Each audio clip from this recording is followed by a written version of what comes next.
Si vous voulez réellement soutenir ma chaîne YouTube les amis, deux solutions, un pouce bleu si la vidéo te plaît et surtout d'aller voir une pub de 30 secondes sur notre Utip qui est en description de vidéo pour nous rapporter 5 centimes d'euros. Ça peut paraître rien mais si vous êtes beaucoup à le faire ça peut nous aider. Sur ce, merci à vous et bonne vidéo. Salut les amis, on se retrouve pour un nouveau 5 choses à savoir sur l'univers de Dragon Ball. Et cette semaine, direction l'univers 6 pour parler du premier personnage féminin à avoir atteint le stade du Super Saiyan dans l'univers canon de Dragon Ball. Je veux bien sûr parler de Caulifla. Caulifla est un personnage qui a été très apprécié rapidement par les fans, qui s'est vu d'ailleurs sujet à pas mal de fanart sur la toile en mode olé olé. Pourtant c'est un personnage qui aura des avis totalement différents selon les fans. Certains l'apprécieront car c'est la première femme Super Saiyan et certains la détestera car elle manque cruellement de développement. Découvrons ou redécouvrons 5 choses à savoir sur Caulifla. L'univers 6. Avant de parler de Caulifla, il est important de présenter d'où elle vient. L'univers 6 est le 6ème univers forcément des 12 univers présentés dans la série Dragon Ball Super, directement lié au 7ème univers puisque ces deux univers apparaissent comme des univers jumeaux. L'univers 6 est présenté comme étant l'univers du défi. Cet univers a pour dieu de destruction Champa, qui est le frère jumeau de Beerus, ce qui accentue encore plus le lien entre l'univers 6 et l'univers 7. Comme son jumeau, cet univers possède des Kaioshin, et même si la majorité des planètes de cet univers sont encore totalement inconnues, des planètes jumelles à l'univers 7 ont dû exister.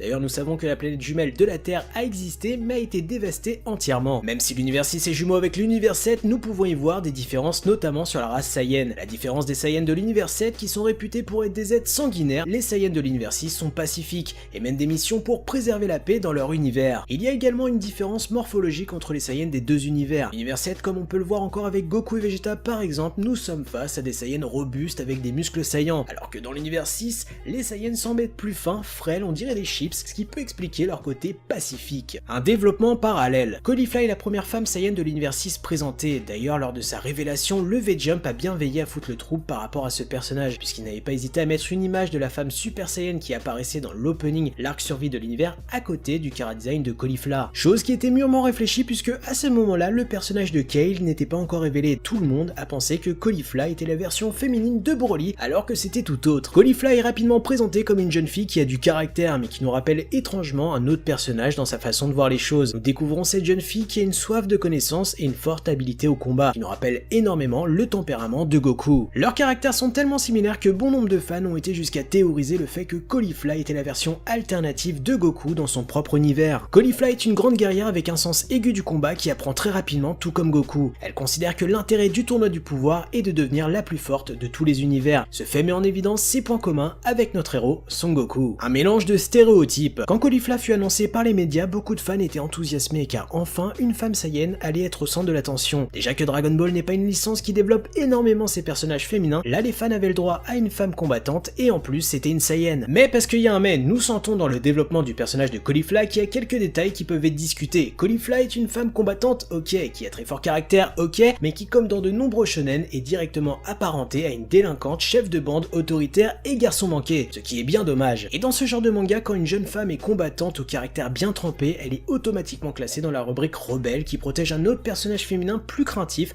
comme on peut le voir entre Caulifla et Kale. Ce trait de caractère est une ombre assez imposante sur le tableau puisque additionné au fait que Caulifla semble être la version féminine de Goku, les fans ont comme un arrière-goût de déjà-vu, ce qui peut rendre pour certains le personnage de Caulifla désagréable. Heureusement, ce n'est pas le seul point de caractère qui définit le personnage de Caulifla puisque c'est un personnage qui est entouré de pas mal de mystères. Une génie du combat. Caulifla apparaît dans l'histoire de Dragon Ball Super pendant l'arc de la survie de l'univers, lorsque Kabé tente de la recruter pour faire partie de l'équipe de l'univers 6. Pas enchanté des masses, Caulifla refusera dans un premier temps la demande de son camarade qu'elle apprécie guère. Kabé saura la convaincre puisqu'il lui proposera de lui enseigner le Super Saiyan. Il tentera de lui enseigner ses transformations comme elle lui avait été enseignée, sauf que Caulifla n'y arrivera pas et le questionnera sur la sensation qu'il ressent quand il se transforme. Avec cette description, Caulifla réussira à passer le stade du Super Saiyan. Vous vous rendez compte, Caulifla fait l'exploit de se transformer en Super Saiyan rapidement et sans spécialement de difficulté. En plus de ça, d'une manière totalement inédite grâce à des sensations. Oui, des picotements dans le dos frérot. Mais ce n'est pas tout, Caulifla réussira à atteindre le Super Saiyan 2 de manière aussi inattendue quand elle essaiera de stopper Kale sous sa forme berserker. Le peu que Caulifla est mis en avant, les fans ont pu constater qu'un trait de sa personnalité allait totalement en opposition avec le tempérament de Goku. Caulifla est naturellement arrogante et hostile. Elle fait passer ses priorités personnelles avant celles des autres, son côté égoïste la pousse à user de tactiques pas forcément honorables au combat, mais c'est là qu'intervient une question fondamentale. Cette caractéristique de facilité d'apprentissage vient-elle de la race Saiyan ou seulement des Saiyans de l'univers 6? Car Caulifla n'est pas la seule à réaliser des exploits puisque Kale et Kabé ne sont pas en reste, mais ça on en reparlera une prochaine fois. Un personnage plein de mystères. Le fait que Caulifla n'intervienne que dans le dernier arc de Dragon Ball Super est à la fois intéressant intéressant mais également intriguant puisque très tôt, on nous explique que les Saiyans de l'univers 6 sont jumeaux Saiyans de l'univers 7. Mais à moins d'être aveugles, nous pouvons voir qu'il y a pas mal de différences entre ces deux groupes. Caulifla, tout comme Kabe et Kale, ont une apparence chétive, à la différence de Goku et Vegeta. Cette apparence chétive nous laisse clairement penser que peut-être Caulifla et ses amis sont très jeunes, que leur tempérament justifie cette conclusion. Pourtant, c'est connu, les Saiyans ont une capacité de vieillissement très lente. Il est donc très difficile de donner un âge à Caulifla, et encore plus quand on la compare à Goku par exemple. Sa vitesse d'apprentissage est également un mystère. Elle réussit à atteindre de nouveaux stades du Super Saiyan sans trop de difficultés et apprend très vite, ce qui éveille encore plus de questions, à tel point qu'elle pourrait rapidement rattraper Goku en passant le stade du Super Saiyan 3, God et Blue. Est-ce une caractéristique qui lui est propre ou commune à tous les Saiyans de l'univers 6? Et dans ces deux cas, est-ce que ça voudrait dire que les Saiyans de l'univers 6 seraient plus puissants que ceux de l'univers 7 avec la même expérience du combat? À vos commentaires. Voilà les amis, de nouveau 5 choses à savoir sur l'univers de Dragon Ball se termine, j'espère qu'il vous aura plu. N'hésitez pas à me proposer d'autres personnages en commentaire, n'oubliez pas de liker, de partager, de vous abonner à la chaîne YouTube. Sur ce, moi je vous laisse, tchuss!